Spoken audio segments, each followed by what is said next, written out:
Amichai Chikli, Diaspora and Combating Anti-Semitism Minister, thank you so much for joining us today. My pleasure. Shalom. How would you summarize the changes diaspora Jewry experienced in the past year? Just like us, they are at war. Anti-Semitism is on the rise. 100% of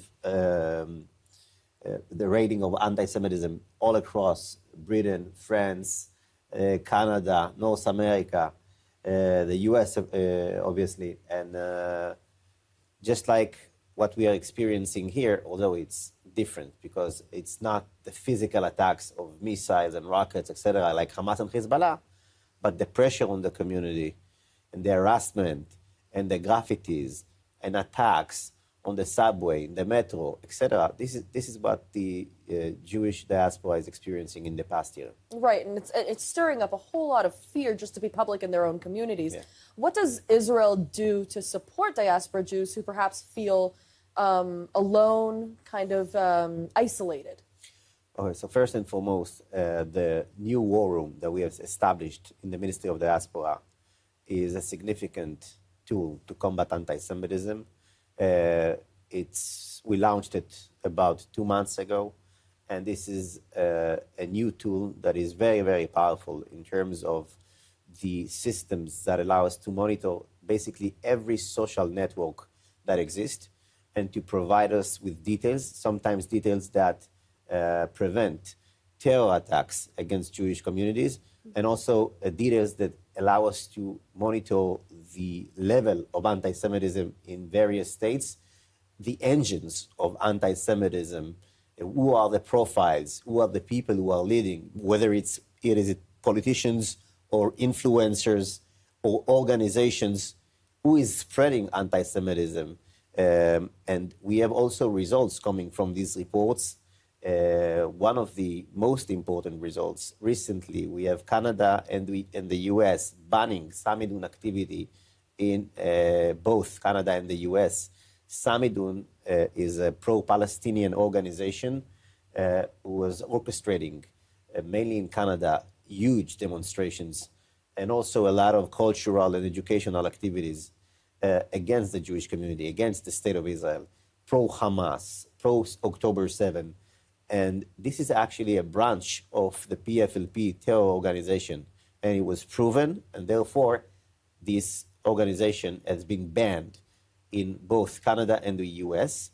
And one of the reasons for this event is that we've published reports, and we shared our reports with the governments, both in Canada and in the US, and it helps to pressure and eventually also to end the activity of this organization.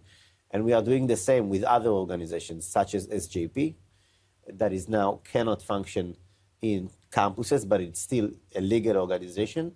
And there are legal procedures that are being held currently, and we hope that we can prove the linkage between SJP and Hamas. These kind of reports, these kinds of work is very, very important. It takes a lot of time to prove it, to bring all the information.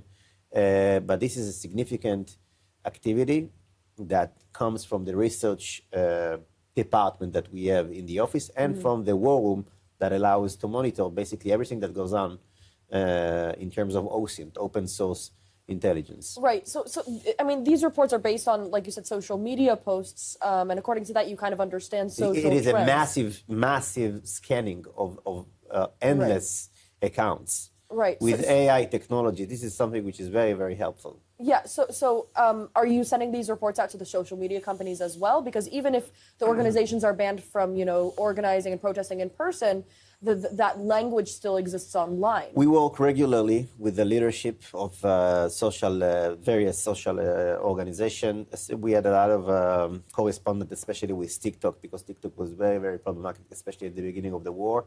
They have taken a lot of steps to try and prevent anti-Semitism to go widely in their platform. It is better now than it was 10 months ago. But still, there's a lot of work to do, especially on X. I see. You know, the Diaspora Affairs Ministry, now Diaspora Affairs and Combating Anti-Semitism Ministry, has faced criticism in the past for politicizing anti-Semitism, claims that anti-Semitism is being focused on one side of the political spectrum and not the other. How do you respond to such claims? It's not true, it's not accurate. And actually, when you look at the recent trends of anti-Semitism in North America, we're seeing influencers such as Candace Owens, such as Tucker Carlson, who is a leading leader and influencer, hosting someone who is a Holocaust denier. And I reacted publicly on his statements, and I think it was a disaster. And this is very, very problematic. So when I see Tucker Carlson, who is such an influencer and is a key role in the right-wing political dimension of America, hosting someone who is a Holocaust denier, we're not silenced about it, not at all. And same goes to Candace Owens, same goes to less known but also impactful influencers such as Dan Bilzerian, who became all of a sudden to be a Quran and Islam promoter, not just poker and other stuff. It's a very quick change, yeah. Yeah, he became very religious recently. And we're trying also to understand who is paying for these people. I'm not mentioning Carlson, because Carlson, we had this problem with Carlson also before, but with people like Bilzerian, all of a sudden he changed the narrative and is speaking about Quran and Islam and about the state of Israel. And it seems like there is maybe, we're not sure yet, it seems like there is a Qatarian effort behind some of these influencers and the change that they've made in their opinions. Interesting. So the same Qataris who are also the negotiating home base, so to speak, around the war. I've said from the beginning of the war, the cooperation with Qatar regarding the hostages is a mistake. It's a grave mistake, because Qatar should have been pressed first and foremost by the Americans, but also by the state of Israel, and to pay a price for their support of Hamas. I don't see Qatar as a friendly state. I don't see Qatar as a fair mediator in the negotiation, and I think that we've made a major mistake with Qatar. Qatar is an enemy state. I've said it during the Mondial, with crazy anti-Semitism against Israeli journalists, and I said it throughout the entire war. This is maybe one of the most major criticism that I had towards the government that I'm part of. Qatar. So nevertheless, we're at an Aliyah themed event. How do you view the relationship between Aliyah and combating anti-Semitism? Are they interconnected challenges? Not necessarily. I think that making Aliyah should be not because of anti-Semitism, but because this is the choice that you feel that it's the right things to do in terms of culture, community, to raise your kids in Israel. Also, I'm not criticizing anyone who does not make Aliyah. I know this is very, very complicated. Both my parents made Aliyah, so I'm well familiar with the challenges of Aliyah. It might come from anti-Semitism, and that's okay as well. If you don't feel safe and you want to feel safer, and you feel safer in Eretz Israel, Baruch Hashem. That's also, but I think that there shouldn't be a direct connection in between the two.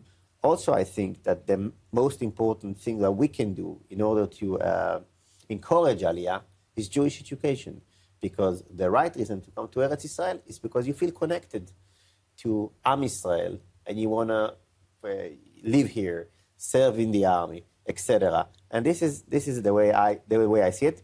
By the way, in terms of measuring Aliyah, at the moment I think it's too early to measure, and we need to wait till the end of the war, and then a year after to see what's going on and whether the trend has changed. Because during the war, many people say it's not the right time to make Aliyah. Currently, we wait till the war will end. That's interesting, because actually a lot of data from the different organizations that we're hosting throughout this conference have said that there's a sharp uptick in interest in Aliyah. Yeah, interest. But when it comes to Tachlis Aliyah, we don't see a dramatic change yet, but we might see it after the war. Amichai, Chikli, thank you for joining us today. Thank you, Tamar.